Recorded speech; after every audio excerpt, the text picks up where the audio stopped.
Hi guys, I'm gonna show you how to put speech to text using Word document. This method is good for script writing, essay writing, or writing PDFs, or you are just lazy typing. So let's start. First, open your Word document, then click the file at the top left and go to Options. In Options, in General tab, look for Office Intelligent Services. Make sure the services is enabled. Now click OK. Then go to Start. Then Settings.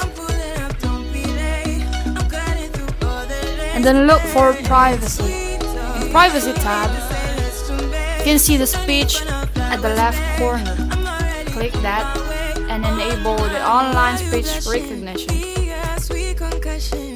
After that, you're good to go and go back to Word document.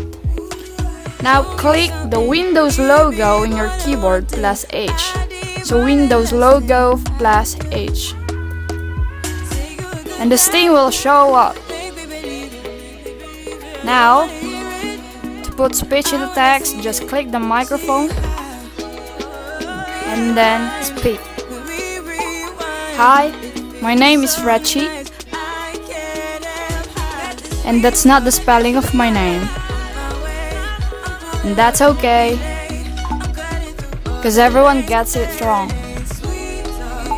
I hope you learned something from this video, because if you don't, watch it again. Ciao.